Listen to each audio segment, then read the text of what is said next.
अब एक interesting angle पर बात करते हैं, इंडिया में डॉक्यूमेंट्रीज़ का ऑडियंस।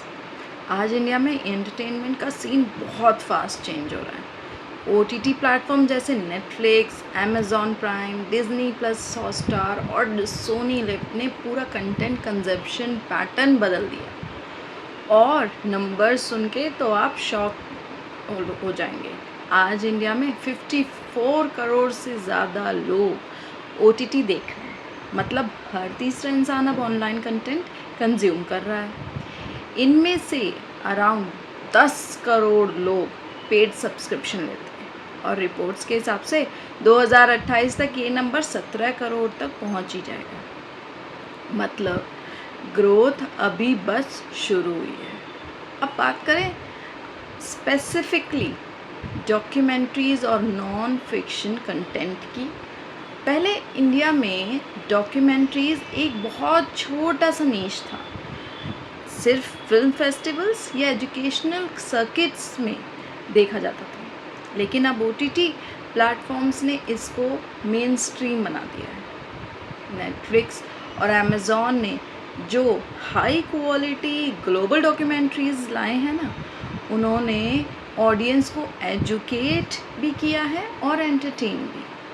और सबसे बड़ी जो जंप आई है वो आई है इंटरनेशनल और इंग्लिश कंटेंट की व्यूअरशिप में। 2020 से लेकर अब तक ये ऑडियंस 124% ग्रो कर गई है। मतलब पहले से 1.9 करोड़ लोग देखते थे, 2 करोड़ मान लीजिए, और अब ये नंबर 8.5-9 करोड़ से ऊपर हो गया है।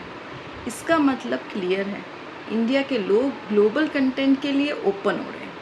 अब इस ग्रोथ का मतलब है क्या डॉक्यूमेंट्रीज़ के लिए? सिंपल, इंडिया के व्यूअर अब सिर्फ मसाला बॉलीवुड या डेली सोप्स नहीं देखना चाहता, उसे चाहिए रियल स्टोरीज़, ट्रू इवेंट्स और भी बहुत कुछ। इसी वजह से पैमला अ लव स्टोरी जैसे ग्लोबल डॉक्यूमेंट्रीज़ इंडिया में भी अपनी जगह बना रही हैं। एक और छोटी सी चीज़ नोटिस करने लायक है कि जब कोई डॉक्यूमेंट्री किसी सेलिब्रिटी या रियल स्कैंडल के अराउंड होती है, जैसे पैमेला एंडरसन का सेक्स टेप स्कैंडल हो या फिर कोई नेटफ्लिक्स की कोई और ट्रू क्राइम डॉक्स हो, तो इंडियन ऑडियंस और ज़्यादा अट्रैक्ट होती है क्योंकि क्यूरियोसिटी फैक्टर हाई होता है। तब बॉटम लाइन ये है, इंडिया का डॉक्यूमेंट्री मार्केट अभी स्मॉल है, लेकिन ग्रोथ की स्पीड बहुत तेज़ी से बढ़ रही है।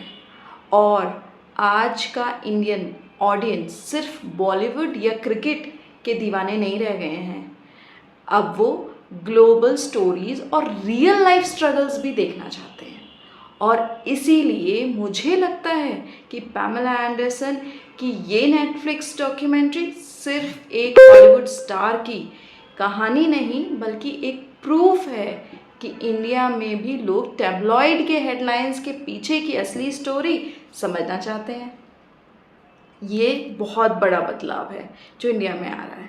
तो मैं अपने नेक्स्ट वीडियो में बता रही हूँ पैमेला एंडरसन की डॉक्यूमेंट्री के बारे में, तो उसे देखना ना भूलें। Take care, bye bye.